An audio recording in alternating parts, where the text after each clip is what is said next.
ndaje mi tey moo ngi dajalee gouvernement bi ak syndicat enseignants yi ñuy tuddee G7 ministre yi fi toog ñi ñëpp ñoom ñoo bokk ci gouvernement bi te war a bokk ci ndaje mi ak ministre des sports bi nga xam ne aussi représentant mu ngi fi. Y avait aussi la société civile ak surtout xarit yi nga xam ne ñoo nekk ci syndicat yi muy G7 ñu mën ci lim UDEN Senelas FC SIENT CELS authentique CUSEMS ak SAEMS ñun ñëpp waxtaan nañu. lii nag dafa nekk tey ñaari points yoo xam ne dafa bokkoon ci accord de 2018 yi ñu war ko càmbar mais accord de 2018 yi am na ci yu bare yoo xam ne mu ngi ci woon te gouvernement bi jël na ko en compte indemnité de logement jëlee ko 60 000 yóbbu ko 100 000 ci accord de 2018 yi la bokkoon te effectif na ñu ngi koy fay yàgg na jeex ñu ngi koy fay.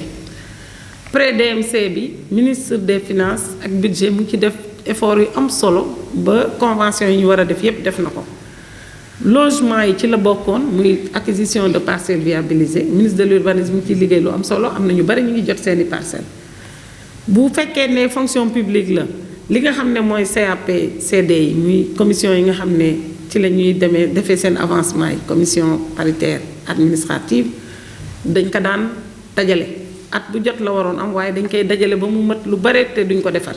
bi ñu ñëwee dañu résorber dindi defar loolu yëpp ba mu jeex léegi at mu jot benn commission mooy am mieux ñu dématérialiser ko former ñëpp ñi nga xam ne ñu ngi ci circuit bi ministère de l'éducation aussi defaraat chaîne bi ba nga xam ne boo jógee ci établissement bi ba ñëw ministère de l'éducation jaar ci IEF yi ak IA yi yëpp chaîne boobu dañ koy dématérialiser ak dématérialisation bi nga xam ne fonction publique mu ngi koy def loolu mooy wane ne avancement dootu tardé le principe d'annualité respecté nañ ko loolu ci accord yi la bokkoon ak yu bare yoo xam ne dinañu defaat face à la presse ensemble pour wax gën a wax li nga xam ne mooy accord de 2018 mooy lan mais tey ñaari points yi ñu dajale woon dinaa jox léegi ministre des finances moom mooy wax li nga xam ne moom la concerné ci détails yi mais li ci ëpp mooy juróom-ñaari points yi la woon waaye ñaar daal lañ ci gis yoo xam ne war nañ ko xoolaat ak ñoom loolu nag dañ koy dugalaat ay études ndax defe naa ne liggéey bi du loo xam ne day jeex waaye rek li ñu war a saluer te ñoom tamit ñu ngi leen di gërëm bu baax ndax saluer nañ effort yi gouvernement def mooy li nga xam ne tey mooy li am ëllëg tamit ñu continuer waat ci leneen waaye yëngatu nañ gouvernement xam na ne éducation secteur bu am solo la comme yeneen secteur yi ñu amee solo sant son excellence le président Macky Sall sant nañu ñu càmbar ko ministère des finances def na ay efforts yu baree bari pour que ñu mën a trouver 5 sur les 7 points loolu nag li ci des moom dañ koy verser waat ci ay réflexion continuer waat ministre de l'éducation aussi question yi nga xam ne dafa am incidence financière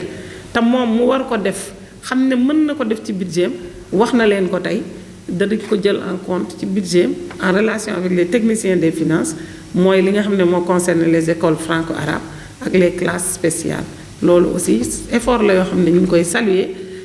bu dee yeneen ministères yi la moo xam urbanisme la moo xam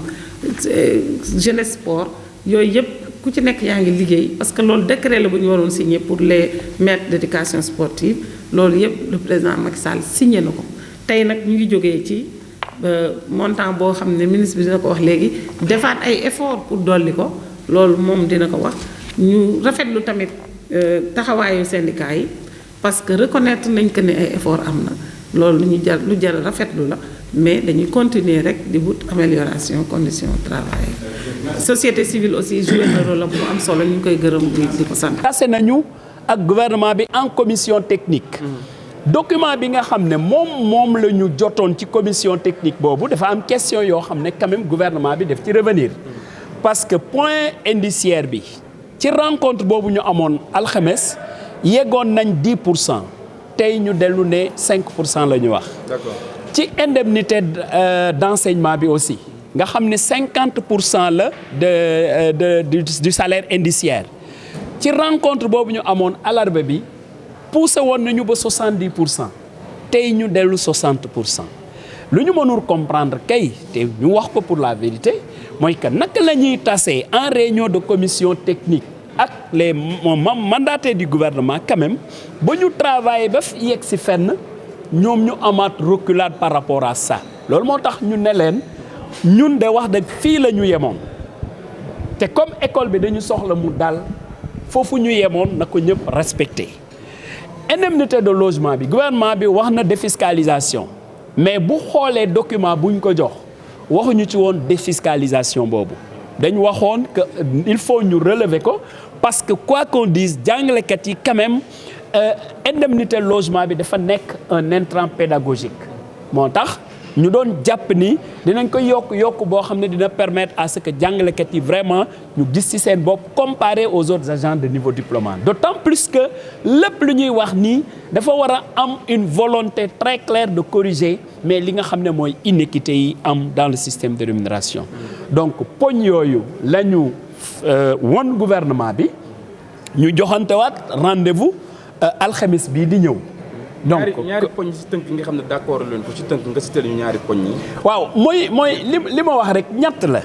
premier poñ bi li ñu waxoon ci commission technique muy point indiciaire bi gouvernement bi 5 points lañ ñu ci wax alors que ci réunion de commission technique boobu yeggoon nañ 10%. Indemnité d'enseignement bi ni ñu bëggoon ñu relever ko naam yegguñu foofu wante ñoom. Même 70% yooyu ñu waxoon dañ ci revenir at wax ni 60% la ñu wax alors que ñun ci commission bi 70% lañ ñu waxoon loolu moo tax ñun mënuñu comprendre aussi ñu def un pas en arrière defaat un pas en avant defaat un pas en arrière loolu moo ñu lié au gouvernement loolu moo tax bi ñu waxee loolu ñu won leen ni wax dëgg de ñun fii la ñu toll woon ci lañ ñu wax ni donc il faut ñu xaaraat ñu retrouver waat jeudi donc loolu daal mooy li fi am tey. léegi grève bi jeex na wala jeexul. non xam ngeen grève bi buy jeex papier la ñuy teg d'accord lépp ñu signé mu door a jeex wante nag comme yegguñu foofu mais mënuñu wax ni jeex na lii leer te leer mooy comme fii alxames la ñuy jëm suñuy organisation syndicale aussi en toute responsabilité bu suba xam ngeen ni suba dimanche la mais dinañu tase ñun SAEMS dinañ def suñu réunion appréciée suñuy frère waa CUSEMS dinañ def seen réunion appréciée ñu tasewaat lundi pour que ku nekk ci ñun